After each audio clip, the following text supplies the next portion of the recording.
Hello सांग माने नमस्ते। आज एक नुआ वीडियो को समस्त को मोर स्वागत। आज जानिबा किछि नुआ कथा। आमे केमिति अधिक फूल पाई परिबा, कौन प्रयोग कले अधिक फूल पाई परिबा, आसंतु से विषय रे आलोचना करिबा आ देखिबा मध्य। देखिबार तो ये होची चाहपत्तीर पानी, ये होची क्षीर आउ ये क्षीर ए पानी आमे केमिति प्रयोग करिबा मो वीडियो रे शेष जाए देखुथिबे। ए देखि पारुथिबे मो पाखरे अछि मल्ली गछ। आउ सकाळ आसी मो गछर मूल को खुसै देइथिली, माटीटा को हल्का फुल्का कर देइथिली। मूल सुखी जाइछि। मूल सुखी गला परे पानी देले बहुत चेरटा शीघ्र सुसी निए आउ गछर ग्रोथ हुए। उदारे देले सेते काम करेनी।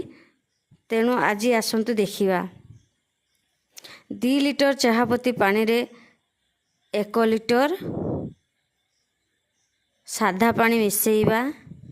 देखंतु तापरे क्षीर को मिसेई दबा, भल से गोळेई नबा।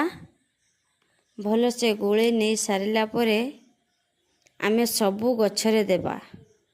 आपण चाहिले भी कौन सी गछरे फूल आसुनी, फल आसुनी, परिबा हो फल हो सेथिरे भी देई परिबे, किछि भी असुविधा नहीं। तेणु आसंतु दबा। मो गोळे नेली सबु, गोळे नहीं सबु गछ मूल रे देई दउची। देखंतु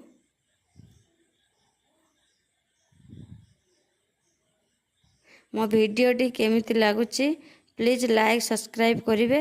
आउ आपण भी ट्रायल करिवे एमिति गछ मूल रे देवा पई, फूल भरपूर पाई परिवे। देखंतु